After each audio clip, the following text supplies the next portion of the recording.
നമസ്കാരം, സ്വാഗതം എല്ലാ പ്രേക്ഷകർക്കും സകലമാന കേരളത്തിലേക്ക് നോക്കാം. ആദ്യം പ്രധാന വാർത്തകൾ. അതിരപ്പള്ളിയിൽ മസ്തകത്തിൽ മുറിവേറ്റ ആനയെ നാളെ മയക്കുവെടിവെക്കും. തളച്ച ശേഷം കോടനാട് അഭയാരണ്യത്തിലേക്ക് കൊണ്ടുപോകും. ഒരുക്കങ്ങൾ പൂർത്തിയാക്കി ഡോക്ടർ അരുൺ സക്കറിയയും സംഘവും.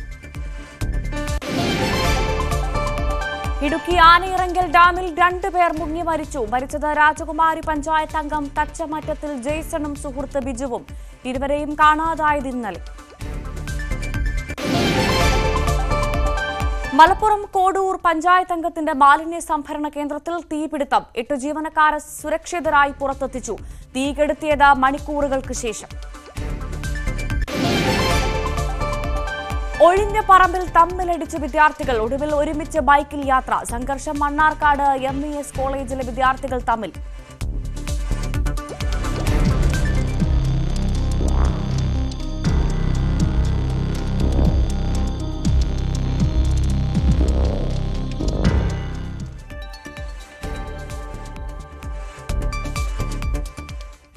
വിശദമായി തന്നെ നോക്കാം. അതിരപ്പള്ളിയിൽ മസ്തകത്തിൽ മുറിവേറ്റ ആനയെ നാളെ രാവിലെ മയക്കുവെടിവെക്കും. വനം വകുപ്പ് chief veterinary officer doctor Arun സഖറിയുടെ നേതൃത്വത്തിലുള്ള സംഘം ആനയുടെ ആരോഗ്യസ്ഥിതി വിലയിരുത്തി വൈകിട്ട് കുങ്കി ആനകളെ ഉൾപ്പെടുത്തി മോക്ക് ഡ്രിൽ നടത്തി. ആനയെ മയക്കുവെടിവെച്ച ശേഷം കോടനാട് അഭയാരണ്യത്തിലേക്ക് കൊണ്ടുപോകും. മസ്തകത്തിൽ മുറിവേറ്റ ആനയെ ചികിത്സിക്കുന്നതിനുള്ള പ്രധാന വെല്ലുവിളി അതിന്റെ ആരോഗ്യസ്ഥിതിയാണ്. കഴിഞ്ഞ കുറേ ദിവസങ്ങളായി നിരീക്ഷണത്തിലുള്ള ആന ക്ഷീണിതനാണെന്നാണ് വനം വകുപ്പിന്റെ റിപ്പോർട്ട്. ആരോഗ്യനില മോശമാണെങ്കിലും ദൗത്യവുമായി മുന്നോട്ടു പോകാനാണ് തീരുമാനമെന്ന് വാഴച്ചാൽ DFO പ്രതികരിച്ചു. ദൗത്യം ദുഷ്കരമാണെന്നാണ് വനം വകുപ്പിന്റെയും പ്രാഥമിക നിലപാട്. കൊമ്പനെ പിടികൂടിയാൽ തുടർ ചികിത്സ നൽകാനുള്ള ക്രമീകരണങ്ങൾ ഒരുക്കുന്നത് കോടനാട് അഭയാരണ്യത്തിലാണ്. അവിടെ ആനക്കൂടിന്റെ നിർമ്മാണം പൂർത്തിയായി. കൂടിന്റെ ബലപരീക്ഷണമടക്കം നടത്തിയ ശേഷമാകും മയക്കുവെടിവെക്കുന്ന കാര്യത്തിൽ അന്തിമ തീരുമാനം. ആനയെ പിടികൂടുന്നതിനായി കുങ്കിയാനകളെ കാലടി പ്ലാന്റേഷനിൽ എത്തിച്ചിട്ടുള്ളതിനാൽ സുരക്ഷ കണക്കിലെടുത്ത് വെറ്റിലപ്പാറ കാലടി പ്ലാന്റേഷൻ റോഡ് അടച്ചു. കുങ്കിയാനകളുടെ അടുത്തേക്ക് കൂടുതൽ ആളുകളെത്തുന്ന സാഹചര്യത്തിലാണ് പാത അടച്ചത്. ദൗത്യം എത്ര ദുഷ്കരമാണെങ്കിലും ആനയ്ക്ക് മയക്കുവെടി നൽകി ചികിത്സിക്കുക എന്ന ലക്ഷ്യവുമായി മുന്നോട്ട് പോകാൻ തന്നെയാണ് വനം വകുപ്പിന്റെ തീരുമാനം. അതേസമയം ആനയുടെ ആരോഗ്യം സംബന്ധിച്ച് കടുത്ത ആശങ്ക ഉയരുന്നുണ്ട്. അതിരപ്പള്ളി പ്ലാന്റേഷനിൽ നിന്ന് ക്യാമറമാൻ KP ധനേഷിനൊപ്പം ഡാനി പോൾ, ന്യൂസ് 18. തിരുവനന്തപുരം പാലോട് കാട്ടാനാക്രമണത്തിൽ 2 പേർക്ക് പരിക്ക്. പാലോട് വേങ്കലയിലാണ് ആക്രമണമുണ്ടായത്. ശാസ്താംനഗർ സ്വദേശികളായ സുധി, രാജീവ് എന്നിവർക്കാണ് പരിക്കേറ്റത്. ഇവർ സഞ്ചരിച്ചിരുന്ന സ്കൂട്ടർ കാട്ടാന തകർത്തു. ഇരുവരെയും കുളത്തുപുഴ പ്രാഥമിക ആരോഗ്യ കേന്ദ്രത്തിൽ പ്രവേശിപ്പിച്ചു. ജോലി കഴിഞ്ഞ് രാത്രി വീട്ടിലേക്ക് പോകുമ്പോഴായിരുന്നു ആക്രമണം. മൂന്നാറിൽ പരാക്രമം തുടർന്ന് കാട്ടുകൊമ്പൻ പടയപ്പ. ദേശീയപാതയിൽ ദേവികുളം ടോൾ പ്ലാസയിലും കാട്ടാനയെത്തി. കഴിഞ്ഞ രാത്രി ചൊക്കനാട് മേഖലയിൽ ഇറങ്ങിയ കാട്ടാന കൃഷിനാശവും വരുത്തിയിട്ടുണ്ട്. മദപ്പാടിലുള്ള പടയപ്പ ദിവസങ്ങളായി ജനവാസ മേഖലയിൽ തുടരുകയാണ്. കഴിഞ്ഞ ദിവസങ്ങളിലൊക്കെ ആന വാഹനങ്ങൾക്ക് നേരെ പാഞ്ഞെടുക്കുകയും ആക്രമിക്കുകയും ചെയ്തിരുന്നു. പലരും ആക്രമണത്തിൽ നിന്ന് രക്ഷപ്പെട്ടത് തലനാരിഴയ്ക്കാണ്. പടയപ്പയെ വനം വകുപ്പ് നിരീക്ഷിക്കുന്നുണ്ടെങ്കിലും ആന പരാക്രമം തുടരുകയാണ്. ദേശീയപാതയിൽ ദേവികുളത്തെ ടോൾ പ്ലാസയിൽ ആനയെത്തി. കഴിഞ്ഞ രാത്രിയിൽ ചൊക്കനാട് മേഖലയിൽ ഇറങ്ങി വ്യാപകമായി കൃഷി നശിപ്പിച്ചു. പലപ്പോഴും മണിക്കൂറുകൾ റോഡിൽ തമ്പടിക്കുന്നുണ്ട്. കഴിഞ്ഞ ദിവസങ്ങളിൽ മൂന്നാർ ഉദുമൽപേട്ട പാതയിൽ ഇറങ്ങിയിരുന്ന ആന നിലവിൽ ദേവികുളം ഭാഗത്താണ് നിലയുറപ്പിച്ചിട്ടുള്ളത്. തൊഴിലാളികളും കുട്ടികളുമെല്ലാം വലിയ ഭീതിയിലാണ്. കാട്ടാനകൾ മൂന്നാർ മേഖലയിൽ വ്യാപക നാശം വരുത്തുമ്പോഴും വനം വകുപ്പിന്റെ ഇടപെടൽ കാര്യക്ഷമമല്ലെന്നും ആക്ഷേപമുണ്ട്. ന്യൂസ് 18 മൂന്നാർ. അജ്ഞാത മൃഗത്തിന്റെ കാൽപ്പാടുകൾ കണ്ട ആര്യനാട് ചേരപ്പള്ളിയിൽ വനംവകുപ്പ് ക്യാമറകൾ സ്ഥാപിച്ചു. ഇവിടെ പുലി ഇറങ്ങിയതായി നാട്ടുകാർ പരാതിപ്പെട്ടിരുന്നു. വനംവകുപ്പിന്റെ പരിശോധനയിൽ അജ്ഞാത ജീവിയുടെ കാൽപ്പാടുകളും കണ്ടെത്തിയിട്ടുണ്ട്. കുറെ നാളുകളായി ചേരപ്പള്ളി ഭീതിയിലാണ്. പലതവണയായി ചേരപ്പള്ളി വലിയ കളത്തിന് സമീപം പുലിയെ കണ്ടതായി നാട്ടുകാർ പറയുന്നു. ഇവിടെ പുലി എന്ന് പറഞ്ഞാൽ ചേരപ്പള്ളി പ്രദേശത്തുള്ളവർ ഭയങ്കര ആശങ്കയിലാണ്. ഇപ്പം നമ്മുടെ വനംവകുപ്പ് ഉദ്യോഗസ്ഥരെയൊക്കെ അറിയിച്ചു. അവർ ക്യാമറ വയ്ക്കുന്ന ഒരു ഇതാണ് കാണുന്നത്. അപ്പോൾ കുറച്ച് ആശങ്ക ആൾക്കാരെ ഒന്നും മാറി ഏറ്റവും ക്യാമറ വയ്ക്കുന്നതിൽ ഇത് കണക്കാക്കി ലേശം ധൈര്യത്തിലാണ് ഇവിടുത്തെ ജനങ്ങളിപ്പോൾ. നേരത്തെ ഈ ഭാഗത്ത് വനം വകുപ്പ് നടത്തിയ പരിശോധനയിൽ അജ്ഞാത ജീവിയുടെ കാൽപ്പാടുകൾ കണ്ടെത്തിയിരുന്നു. പുലിയെന്ന് നാട്ടുകാർ പറയുന്നുണ്ടെങ്കിലും കാട്ടുപൂച്ച ആകാമെന്നും വനം വകുപ്പ്. എന്നാൽ കഴിഞ്ഞ ദിവസം നായയെ കടിച്ചു കൊന്ന നിലയിൽ കണ്ടെത്തിയിരുന്നു. കാട്ടുപൂച്ച നായയെ ആക്രമിക്കാറില്ല. അതുകൊണ്ടാണ് അജ്ഞാത ജീവി ഏതെന്ന് കണ്ടെത്താൻ വനം വകുപ്പ് ക്യാമറ സ്ഥാപിച്ചത്. ചേരപ്പള്ളി പ്രദേശത്ത് പുലിയെ കണ്ടു എന്ന് പറയുന്ന ഒരു വിഷയവുമായി ബന്ധപ്പെട്ട് പരുത്തിപ്പള്ളി ആറാട്ടി ഇവിടെ ക്യാമറ സ്ഥാപിച്ചിട്ടുണ്ട്. ആ ക്യാമറയിലുള്ള ചിത്രങ്ങൾ വ്യക്തമാകുന്നതോടുകൂടി ജനങ്ങളുടെ ആശങ്ക നമുക്ക് മാറ്റാൻ കഴിയും എന്നുള്ളതാണ് വിചാരിക്കുന്നത്. ഇന്നാണ് നമ്മൾ ക്യാമറ ഇവിടെ സ്ഥാപിക്കാൻ കഴിഞ്ഞിട്ടുള്ളത്. ക്യാമറയിൽ പതിയുന്ന ദൃശ്യങ്ങൾ കൂടി പരിശോധിച്ച ശേഷം ചേരപ്പള്ളിയെ ഭീതിയിലാക്കിയ ജീവി ഏതെന്ന് കണ്ടെത്താനാകുമെന്നാണ് പ്രതീക്ഷ. പുലി എന്ന് ഉറപ്പിക്കുന്നില്ലെങ്കിലും ജാഗ്രത പാലിക്കാൻ നാട്ടുകാർക്ക് വനം വകുപ്പ് നിർദ്ദേശം നൽകി. ന്യൂസ് 18 തിരുവനന്തപുരം. പാലക്കാട് തച്ചമ്പാറ മുതുകുരിശിയിൽ കാട്ടുപന്നിയുടെ ആക്രമണത്തിൽ 6 വയസ്സുകാരിക്ക് പരിക്ക്. മുതുകുരിശി സ്വദേശികളായ സന്തോഷിന്റെയും ബിൻസിയുടെയും മകൾ പ്രാർത്ഥനയ്ക്കാണ് പരിക്കേറ്റത്. സഹോദരിയെ സ്കൂൾ ബസ്സിൽ കയറ്റിവിട്ട് വീട്ടിലേക്ക് മടങ്ങും വഴിയായിരുന്നു അപകടം. ഇടുക്കി രാജകുമാരി പഞ്ചായത്ത് അംഗം ഉൾപ്പെടെ 2 പേർ ആനയിറങ്കൽ ജലാശയത്തിൽ മുങ്ങി മരിച്ചു. രാജകുമാരി പഞ്ചായത്ത് അംഗം മഞ്ഞക്കുഴി തച്ചമട്ടത്തിൽ ജെയ്സൺ, സുഹൃത്ത് മോളോക്കുടിയിൽ ബിജു എന്നിവരാണ് മരിച്ചത്. ഇരുവരുടെയും മൃതദേഹങ്ങൾ അടിമാലി താലൂക്ക് ആശുപത്രി മോർച്ചറിയിലേക്ക് മാറ്റി. ഇന്നലെയാണ് ഇരുവരെയും ആനയിറങ്കൽ ജലാശയത്തിൽ കാണാതായത്. തിരുവനന്തപുരം നെയ്യാറ്റിൻകരയിൽ മോഷണക്കേസ് പ്രതി കഞ്ചാവുമായി പിടിയിൽ. പെരുമ്പഴുതൂർ സ്വദേശിയായ ശ്യാംകുമാറാണ് പിടിയിലായത്. നെയ്യാറ്റിൻകര, ബാലരാമപുരം, പൊഴിയൂർ സ്റ്റേഷനുകളിലായി വധശ്രമം ഉൾപ്പെടെ നിരവധി കേസിലെ പ്രതിയാണ് ഇയാളിൽ നിന്ന് സമീപത്തെ ക്ഷേത്രത്തിൽ നിന്ന് കവർന്ന വിളക്കുകളും കാഴ്ചദ്രവ്യങ്ങളും പോലീസ് കണ്ടെത്തി. മലപ്പുറത്ത് മാലിന്യ സംഭരണ കേന്ദ്രത്തിൽ വൻ തീപിടുത്തം. കോഡൂർ പഞ്ചായത്തിൽ മാലിന്യ സംഭരണ കേന്ദ്രത്തിലാണ് 12 മണിയോടുകൂടി തീപിടുത്തമുണ്ടായത്. മാലിന്യ കേന്ദ്രത്തിനകത്തേക്ക് പുറത്തുനിന്ന് തീ പടരുന്നത് കണ്ട് ഓടി രക്ഷപ്പെടുകയായിരുന്നുവെന്ന് തൊഴിലാളികൾ പറഞ്ഞു. 1 മണിക്കൂർ നീണ്ട ശ്രമത്തിനൊടുവിലാണ് ഫയർഫോഴ്സ് തീയണച്ചത്. പ്ലാസ്റ്റിക് മാലിന്യങ്ങൾക്ക് പുറമെ ഈ വേസ്റ്റ് ഉൾപ്പെടെയുള്ളവ ഇവിടെ ഉണ്ടായിരുന്നു.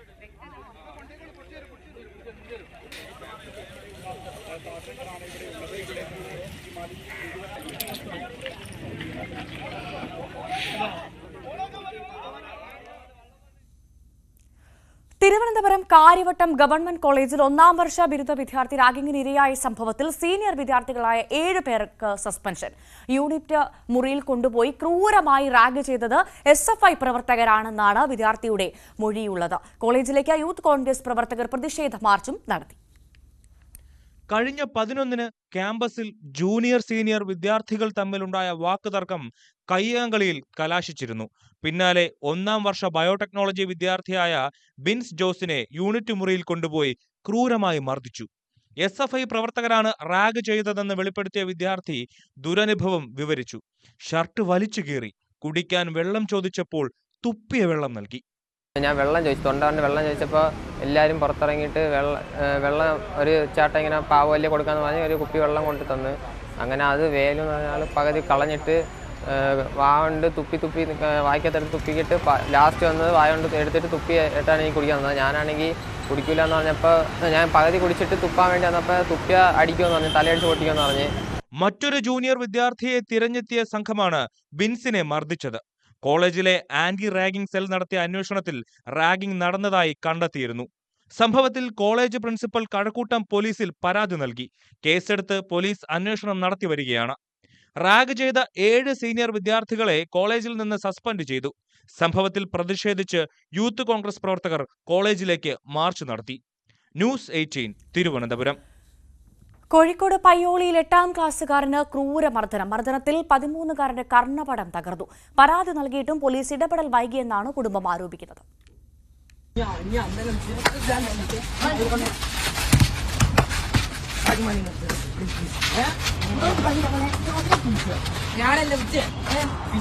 ഫുട്ബോൾ താരമായ വിദ്യാർത്ഥി പരിശീലനം കഴിഞ്ഞു മടങ്ങുമ്പോഴായിരുന്നു ആക്രമണം. മറ്റൊരു സ്കൂളിലെ വിദ്യാർത്ഥികളാണ് 13-കാരനെ മർദ്ദിച്ചത്. മർദ്ദനത്തിൽ കുട്ടിയുടെ കർണപടം തകർന്നു. 2 ആഴ്ച മുൻപ് നടന്ന മർദ്ദനത്തിന്റെ ദൃശ്യമാണ് ഇപ്പോൾ പുറത്തുവന്നത്. ഗുരുതരമായി പരുക്കേറ്റ കുട്ടി ചികിത്സയിലാണ്.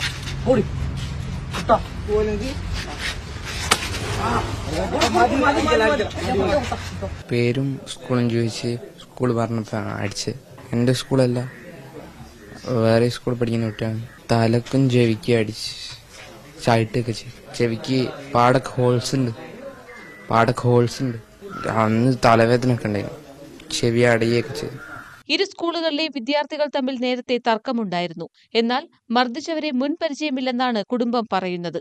മകനെ അറിയാത്ത കുട്ടികളാണിത്. അവന് ഒരു പേരറിയില്ല, ഇത് സ്കൂളാണ് പഠിക്കുന്നതെന്നൊന്നും അറിയില്ല. പിന്നീട് നമ്മൾ അന്വേഷിച്ചപ്പോഴാണ് പ്രിയോല സ്കൂളിലെ കുട്ടികളാണ് എന്നുള്ളത് അറിഞ്ഞത്. അവരൊരു വീഡിയോ, അവർ അടിക്കുന്ന സമയത്തെടുത്ത വീഡിയോ നമ്മളെ കയ്യിലെത്തി. അതിനുശേഷം അടി ഇത്രയും ഗൗരവത്തിലുള്ളതാണെന്ന് മനസ്സിലായത്. പിന്നെ ഇവരെ കൂട്ടത്തിലുള്ള കുട്ടികൾ അതിന്റെ മുന്നേ, ഒരു മാസം മുന്നേ നന്ദിയിൽ ഒരു കുട്ടിന്റെ വീട്ടിൽ വന്നിട്ട് അടിച്ചിട്ടുണ്ട്. സംഭവത്തിൽ പരാതി നൽകിയിട്ടും പോലീസ് കേസെടുക്കാൻ വൈകിയെന്ന് കുടുംബം ആരോപിച്ചു. 10 ദിവസമായിട്ടും അന്വേഷണ ഉദ്യോഗസ്ഥ ഇല്ലെന്ന മറുപടിയാണ് പോലീസിൽ നിന്ന് ലഭിച്ചതെന്നും കുടുംബം. ഇനി എന്തെല്ലോ റിപ്പോർട്ടും കാര്യങ്ങളും ചെയ്യാനുണ്ട്. നമ്മളടുത്ത് മൊഴിയെടുക്കാൻ വരൂ. മൊഴിയൊരിക്കലെടുത്തതാ ബസ്സിൽ. പിന്നെ അങ്ങനല്ല പറഞ്ഞത്. അതിങ്ങനെ നീട്ടിക്കൊണ്ടുപോവുക, അങ്ങനത്തെ ഒരു ഇതിൽ നമുക്കൊരു നീതിയില്ല. അവര് കുറ്റം ചെയ്തവരുടെ ഭാഗത്ത് നിന്നിട്ട് സപ്പോർട്ട് ചെയ്തിട്ട് നമുക്ക് നീതി, നിയമപരമായിട്ടൊരു നീതിയും കിട്ടാത്ത തരത്തിലാണ് പോലീസുകാർ നമ്മളോട് പെരുമാറിയത്. സാരമായി പരിക്കേറ്റതിനാൽ കുട്ടിക്ക് ഡോക്ടർമാർ 3 മാസത്തെ വിശ്രമം നിർദ്ദേശിച്ചിട്ടുണ്ട്. ന്യൂസ് 18 പയ്യോളി. കോഴിക്കോട് കൊയിലാണ്ടിയിൽ ഉത്സവത്തിനിടെ ആനയിടഞ്ഞുണ്ടായ അപകടത്തിൽ മരിച്ച ലീലയുടെ സ്വർണ്ണാഭരണങ്ങൾ കാണാനില്ലെന്ന് കുടുംബം. മാലയും കമ്മലും ഉൾപ്പെടെ 4 പവൻ സ്വർണം കാണാനില്ലെന്നാണ് കുടുംബം പോലീസിൽ പരാതി നൽകിയത്. കൊയിലാണ്ടി മണക്കുളങ്ങര ക്ഷേത്രത്തിലെ ഉത്സവത്തിനിടെ ആനയിടഞ്ഞുണ്ടായ അപകടത്തിലാണ് പ്രദേശവാസികളായ ലീല, അമ്മുക്കുട്ടി, രാജൻ എന്നിവർ മരിച്ചത്. ഇതിൽ ലീലയുടെ സ്വർണ്ണാഭരണങ്ങൾ കാണാനില്ലെന്നാണ് കുടുംബത്തിന്റെ പരാതി. മൃതദേഹത്തിൽ നിന്നും ലഭിച്ചത് സ്വർണ്ണവളകൾ മാത്രമാണ്. ലീല ധരിച്ചിരുന്ന സ്വർണ്ണമാലയും കമ്മലുകളും നഷ്ടപ്പെട്ടു.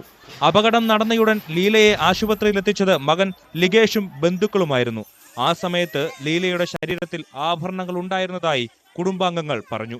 പോലീസ് കംപ്ലൈന്റ് ചെയ്യാൻ പറ്റിയത് ഇന്നാണ്, മരിച്ച 6ാമത്തെ ദിവസം. ഇന്നലെ വരെ പോലീസ് ഒരു അന്വേഷണത്തിന് ഇവിടെ വന്നിട്ടില്ല. എന്നാലും ഒരു മരിച്ച വീട്ടിലൊരു പോലീസുകാർ എൻക്വയറി എന്നുള്ളത് നടക്കാറുണ്ട്. ഈ 6ാമത്തെ ദിവസമായിട്ട് പോലീസ് ഇതുവരെ കയറിയിട്ടില്ല. ഒരു അപകട മരണല്ലേ, അപ്പൊ അങ്ങനെ സ്വാഭാവികമായിട്ട് വന്ന് ചോദിക്കണ്ടേ, അതുവരെ ഉണ്ടായിട്ടില്ല. സംഭവത്തിൽ അന്വേഷണം വേണമെന്നാണ് കുടുംബത്തിന്റെ ആവശ്യം.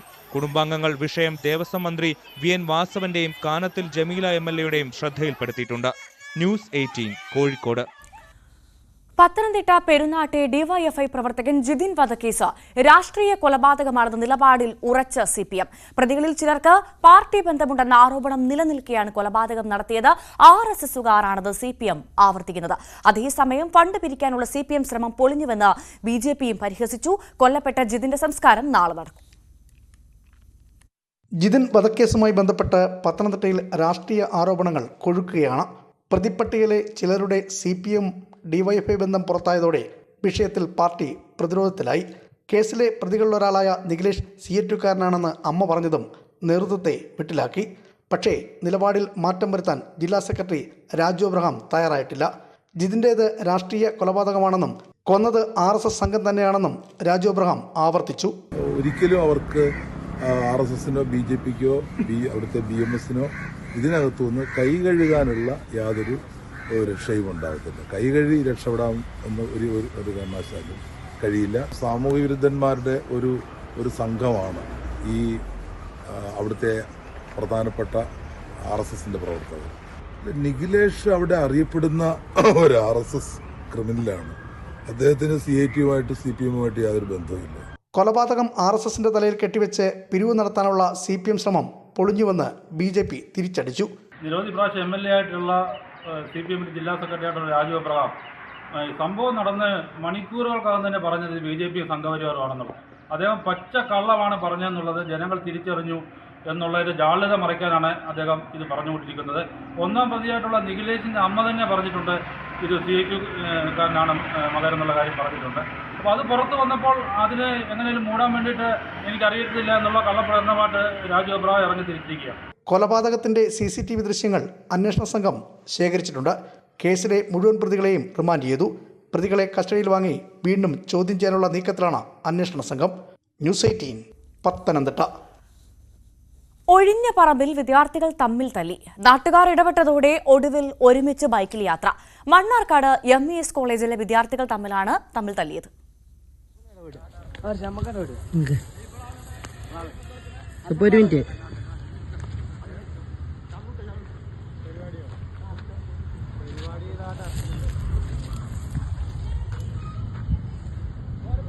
എന്താണ് പ്രശ്നം? എന്താണ് നിങ്ങൾക്ക് കോളേജിൽ നിന്ന് തല്ലിക്കൂടെ? എന്താ പുറത്തൊന്നും തല്ലണേ? എന്താ ഇവിടെ ഒന്ന് തല്ലൂടണേ? ഒന്നുമില്ലാന്നോ? അപ്പൊ എന്നാ അവിടുന്ന് തീർത്തൂടെ? അടുത്തക്കണ് എന്തിന്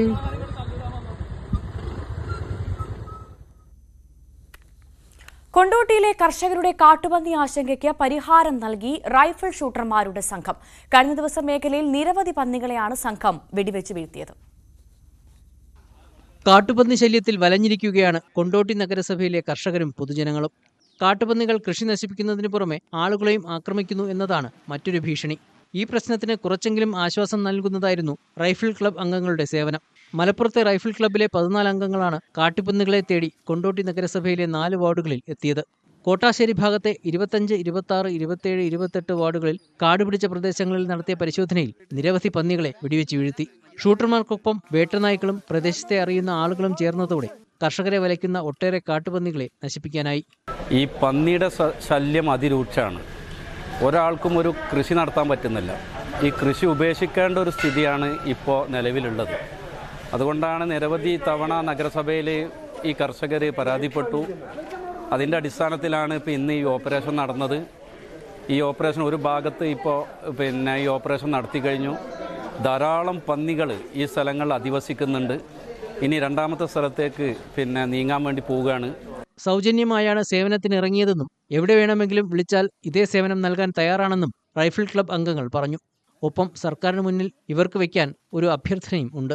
നഗരസഭയുടെ അധികാരികൾ നിരന്തരം നമ്മോട് ആവശ്യപ്പെടുകയാണ്. ഞങ്ങൾ Malappuram rifle club arms licence ഓണേഴ്സിനോട് നിരന്തരം ആവശ്യപ്പെടുകയും അതിൻ്റെ അടിസ്ഥാനത്തിൽ ഇന്ന് ഞങ്ങൾ 10-14 ലൈസൻസുകൾ ഷൂട്ടർമാർ വരികയും നമ്മൾ ഈ പ്രദേശം ഒരു ഏരിയ നമ്മൾ കവർ ചെയ്യുകയും ഒരു വിധം നമ്മളെ കൊണ്ട് ആകുന്ന രീതിയിൽ നിയന്ത്രിക്കുകയും ചെയ്തിട്ടുണ്ട്. ഇനി നമ്മൾ അടുത്ത പ്രദേശങ്ങൾ ഇവരുടെ ആവശ്യപ്രകാരം നമ്മൾ ഇനിയും ഇതിന് തയ്യാറാകുന്നതാണ്.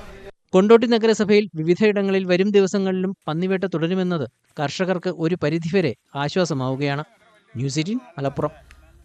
കോഴി കൂവുന്നത് സ്വൈര്യജീവിതത്തിന് തടസ്സമാകുന്നു എന്ന അയൽവാസിയുടെ പരാതിയിൽ നടപടിയെടുത്ത് അടൂർ RTOയുടെ ഉത്തരവ് വൈറലാകുന്നു. പള്ളിക്കൽ ആലമൂട് സ്വദേശിയായ വയോധികന്റെ പരാതിയിലാണ് അടൂർ RTOയുടെ രസകരമായ ഉത്തരവ്. പരാതിയെ തുടർന്ന് വീടിന് മുകളിലെ കോഴിക്കൂട് മാറ്റണമെന്നാണ് RDO ഉത്തരവിട്ടത്. വീടിന്റെ 2ാം നിലയിലായിരുന്നു പരാതിക്കാരൻ രാധാകൃഷ്ണന്റെ കിടപ്പുമുറി. തൊട്ടടുത്ത വീട്ടിലെ ടെറസിന്റെ മുകളിലാണ് കോഴിക്കൂടിന്റെ സ്ഥാനം. രാവിലെ 2 മണി മുതൽ കോഴി കൂവാൻ തുടങ്ങും, പിന്നെ സ്വസ്ഥതയില്ലാതാകും. ഇങ്ങനെ രാധാകൃഷ്ണന്റെ ഉറക്കം പോയെന്നാണ് പരാതി. തുടർന്നാണ് അയൽവാസി 14 ദിവസത്തിനുള്ളിൽ കോഴിക്കോട് മാറ്റണമെന്ന് അടൂർ RTOയുടെ ഉത്തരവ് വന്നത്. തൃശൂർ ചാലക്കുടി പോട്ട ബാങ്ക് കവർച്ച കേസിലെ പ്രതിയെ പോലീസ് കസ്റ്റഡിയിൽ വിട്ടു. കൂടുതൽ സമയം വേണമെന്ന് ആവശ്യപ്പെട്ടെങ്കിലും 2 ദിവസം മാത്രമാണ് കോടതി അനുവദിച്ചത്. മറ്റന്നാൾ കാലത്ത് 10 മണിക്ക് പ്രതിയെ കോടതിയിൽ ഹാജരാക്കണം. പ്രതി റിജു ആന്റണിയുമായി ഇന്നലെ ബാങ്കിലും സുഹൃത്തിന്റെ വീട്ടിലും റെയ്ഡ് നടത്തിയിരുന്നു. പതിവില തട്ടിപ്പിന് ഇരകളാക്കപ്പെട്ടവരുടെ പ്രതിഷേധ സംഗമം ഇടുക്കി തൊടുപുഴയിൽ നടന്നു. 350ഓളം ആളുകൾ പങ്കെടുത്തു.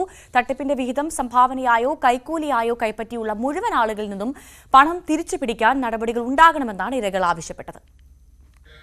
പാതിവില തട്ടിപ്പിന് ഇരയാക്കപ്പെട്ടവർ സംസ്ഥാനത്തിന്റെ വിവിധ ഭാഗങ്ങളിൽ പ്രതിഷേധം ഉയർത്തുന്നതിനിടെയാണ് ഇടുക്കി തൊടുപുഴയിൽ പ്രതിഷേധ സംഗമം നടന്നത്. കരിമണ്ടൂർ കുന്നപ്പിള്ളി ഓഡിറ്റോറിയത്തിൽ ചേർന്ന പ്രതിഷേധ സംഗമത്തിൽ 350ഓളം പേർ പങ്കെടുത്തു. തട്ടിപ്പ് കേസിൽ പങ്കാളികളായിട്ടുള്ള ഉന്നത സ്വാധീനമുള്ള വ്യക്തികൾക്കെതിരെയും നിയമ നടപടികൾ സ്വീകരിക്കണമെന്ന് യോഗം ആവശ്യപ്പെട്ടു. തുടർ നടപടികൾ ചർച്ച ചെയ്ത് തീരുമാനിക്കുന്നതിന് യോഗത്തിൽ ആക്ഷൻ കൗൺസിൽ രൂപീകരിച്ചു. രക്ഷാധികാരിയായി അഡ്വക്കേറ്റ് ബേസിൽ ജോൺ, ചെയർപേഴ്സണായി ലിസി ബാബു തുടങ്ങിയവരെ തെരഞ്ഞെടുത്തു. ജാതിമത രാഷ്ട്രീയ ചിന്തകൾക്കതീതമായി ജനങ്ങളുടെ പണം തിരികെ ലഭിക്കുന്നതിന് ഒരുമിച്ച് നിൽക്കാനും സാധ്യമായ എല്ലാ നടപടികളും സ്വീകരിക്കുവാനും യോഗം തീരുമാനിച്ചു. ന്യൂസ് 18 തൊടുപുഴ. മൂന്നാറിലെ പ്രധാന വിനോദസഞ്ചാര കേന്ദ്രങ്ങളാണ് ചിന്നക്കനാലും സൂര്യനെല്ലിയും. ദിനം പ്രതി ആയിരക്കണക്കിന് വിനോദസഞ്ചാരികൾ എത്തുന്ന ഈ മേഖലയിലേക്ക് ഗതാഗതയോഗ്യമായ ഒരു റോഡില്ല.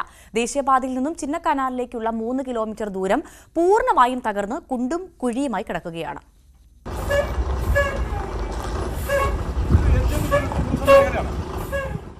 ചിന്നക്കനാൽ പവർ ഹൗസ് റോഡിന്റെ നിർമ്മാണം ആരംഭിച്ചിട്ട് 2.5 വർഷം പിന്നിട്ടു. പക്ഷേ റോഡ് ഇപ്പോഴും പഴയപടിയിൽ തന്നെ. കൊച്ചി ധനുഷ്കോടി ദേശീയപാതയിൽ പവർ ഹൗസ് വെള്ളച്ചാട്ടത്തിന് സമീപത്തു നിന്നും ചിന്നക്കനാലിലേക്ക് പോകുന്ന 3 കിലോമീറ്ററോളം വരുന്ന പൊതുമരാമത്ത് റോഡാണ് തകർന്നു കിടക്കുന്നത്. കുഞ്ചിത്തണ്ണി ആസ്ഥാനമായ ലേബർ കോൺട്രാക്ട് സൊസൈറ്റിയാണ് ഈ റോഡിന്റെ നിർമ്മാണ കരാർ ഏറ്റെടുത്തത്. 4 കോടി രൂപയാണ് റോഡിന് അനുവദിച്ചത്. എന്നാൽ 2.5 വർഷം കഴിഞ്ഞിട്ടും നിർമ്മാണ പ്രവർത്തനങ്ങൾ എങ്ങും എത്തിയില്ല. ഇതിനെതിരെ കോൺഗ്രസ് പ്രവർത്തകർ റോഡ് ഉപരോധമടക്കമുള്ള പ്രതിഷേധവുമായി രംഗത്തെത്തിയിരുന്നു. ആദ്യം എടുത്ത് ഈ കുഞ്ചിത്തണ്ണി ലേബർ സൊസൈറ്റി എന്ന് പറഞ്ഞൊരു കമ്പനിയായിരുന്നു ഇത് എടുത്തത്. അത് CPM-ന്റെ നേതൃത്വത്തിലുള്ള ഒരു കമ്പനി ഇതായിരുന്നു എടുത്തത്. അവരത് റോഡ് പണി പൂർത്തിയാക്കാത്തതുകൊണ്ട് അവരെ കരിമ്പട്ടയിൽ ഉൾപ്പെടുത്തിക്കൊണ്ട് ഈ റോഡിൻ്റെ പണി ഇപ്പോൾ ഒന്നുമല്ലാത്ത രീതിയിലൊരു അവസ്ഥയിലാണ് കിടക്കുന്നത്. സ്കൂൾ പിള്ളേർക്കും അതുപോലെ തന്നെ ടൂറിസ്റ്റുകളും ഏറ്റവും കൂടുതൽ ആശ്രയിക്കുന്ന ഒരു റോഡാണ് ചിന്നക്കനാലിന്. ആ റോഡിൻ്റെ അവസ്ഥയാണ്, ദയനീയ അവസ്ഥയാണ് ഈ കാണുന്നത്. മഴക്കാലത്ത് റോഡിൽ പലയിടത്തും കുഴികൾ രൂപപ്പെട്ട് വെള്ളം നിറഞ്ഞു കിടക്കുന്ന അവസ്ഥയാണുള്ളത്. ചിന്നക്കനാൽ റേഷൻകടയ്ക്ക് സമീപത്തെ കലുങ്കിന്റെ നിർമ്മാണം പാതി വഴിയിൽ ഉപേക്ഷിച്ചതും ഗതാഗതത്തിന് ഭീഷണി ഉയർത്തുന്നു. കരാറുകാരുടെ അനാസ്ഥയാണ് റോഡ് നിർമ്മാണം വൈകാൻ കാരണമെന്ന് നാട്ടുകാർ പറയുന്നു. അതിനാൽ കരാർ റദ്ദാക്കി റീടെൻഡർ ചെയ്യണമെന്നാണ് നാട്ടുകാരുടെ ആവശ്യം. റോഡ് നിർമ്മാണത്തിന്റെ പേരിൽ അനധികൃതമായി പാറകൾ പൊട്ടിച്ചു കടത്തിയതായും ആരോപണമുണ്ട്. ന്യൂസ് 18 ഇടുക്കി. വേനൽക്കാലം എത്തും മുൻപേ കേരളത്തിൽ പലയിടത്തും കുടിവെള്ളക്ഷാമം തുടങ്ങിക്കഴിഞ്ഞു. അതിനിടെ ആയിരക്കണക്കിന് ലിറ്റർ വെള്ളം വെറുതെ പാഴായി പോകുന്നു. കൊല്ലം കുളത്തൂപ്പുഴയിൽ നിന്നുള്ള റിപ്പോർട്ട് കാണാം.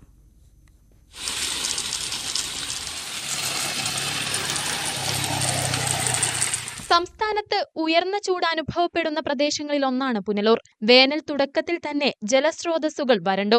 വേനൽക്കാലത്ത് കല്ലട ജലസേചന പദ്ധതിയിലെ വെള്ളമാണ് ഏക ആശ്രയം. ഇതിനിടയിലാണ് വാട്ടർ അതോറിറ്റിയുടെ പൈപ്പ് ലൈനുകളിലെ ചോർച്ച വലിയ പ്രതിസന്ധിയാകുന്നത്. ദിവസവും ആയിരക്കണക്കിന് ലിറ്റർ വെള്ളമാണ് ഇങ്ങനെ പാഴാകുന്നത്. മടത്തറ സെക്ഷനിൽ നിന്നുമുള്ള പൈപ്പിലാണ് ചോർച്ച.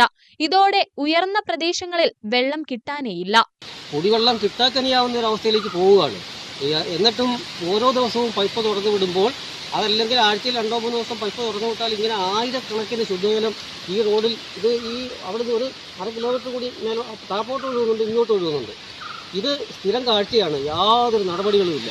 ഞങ്ങൾക്ക് ഇവിടുന്ന് മടത്തറ വരെ പോയി സമരം ചെയ്യാനൊന്നും ആവില്ല. വെള്ളം കിട്ടുമ്പോൾ നമ്മൾ പിടിച്ചു വയ്ക്കും. അല്പം ഉയർന്ന പ്രദേശമാണെങ്കിൽ സമയത്തിന് വെള്ളം കിട്ടാറുമില്ല. ആഴ്ചകളായി ഇതാണ് സ്ഥിതി. പലവട്ടം നാട്ടുകാർ പരാതി പറഞ്ഞിട്ടും നടപടിയില്ല. 2 വർഷമായി ഈ പൈപ്പ് ലൈൻ പൊട്ടി വെള്ളം ഇങ്ങനെ പോകുന്നത്. ഈ വെള്ളം ഇവിടെ ഈ മലയരുവി റോഡ് സൈഡിൽ കെട്ടിക്കിടക്കുന്നു. ഇത് കാരണം കൊച്ചുങ്ങൾക്ക് വഴി നടക്കാൻ പറ്റുന്നില്ല. ഞങ്ങൾക്ക് വെള്ളം കിട്ടുന്നില്ല. വെള്ളം ഇങ്ങനെ പാഴായി പോകുന്നതുകൊണ്ട് കാട്ടിൽ നിന്ന് വന്യജീവികൾ വന്ന് ഈ വെള്ളം കുടിക്കാൻ ഇറങ്ങി കിടക്കുന്നത് കാരണം രാത്രിയും പകലും ഒക്കെ റോഡിൽ പാമ്പിൻ്റെയും പന്നിയുടെയും മറ്റ് ജീവികളുടെയൊക്കെ ശല്യമാണ്. ഉയർന്ന പ്രദേശങ്ങളിൽ വെള്ളം കിട്ടാതായതോടെ ബദൽ സംവിധാനം ഒരുക്കാൻ ഗ്രാമപഞ്ചായത്തും നടപടി ആരംഭിച്ചിട്ടില്ല. പ്രശ്നം അടിയന്തരമായി പരിഹരിച്ച് കുടിവെള്ള വിതരണം സുഗമമാക്കണമെന്നാണ് നാട്ടുകാരുടെ ആവശ്യം. ന്യൂസ് 18 പുനലൂർ. കുഞ്ചാക്കോ ബോബൻ നായകനാകുന്ന ഓഫീസർ ഓൺ ഡ്യൂട്ടിയുടെ ഓഡിയോ ലോഞ്ച് കൊച്ചിയിൽ നടന്നു. പ്രിയാമണിയും ചിത്രത്തിലെ മറ്റ് പ്രധാന താരങ്ങളും അണിയറ പ്രവർത്തകരും പങ്കെടുത്ത ചടങ്ങിൽ ചിത്രത്തിലെ ഒരു ഗാനം വിജയ് യേശുദാസ് ലൈവായി ആലപിച്ചു. കുഞ്ചാക്കോ ബോബനും താരങ്ങളും ഒരു ഗാനത്തിന് ചുവടുവെച്ചു.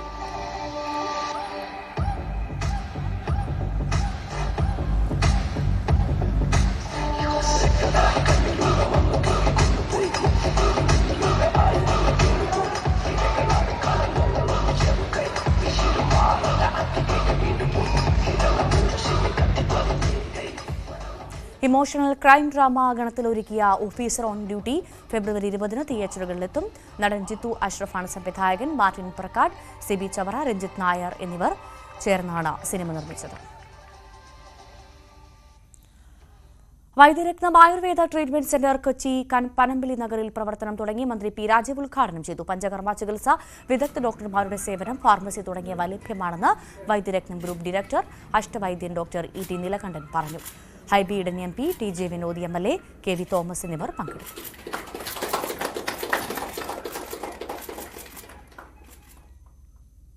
ഇടവേളയ്ക്ക് ശേഷം പ്രൈം ഡിബേറ്റ് കാണാം. മഞ്ജുഷ് ഗോപാൽ ചേരും. നമസ്കാരം.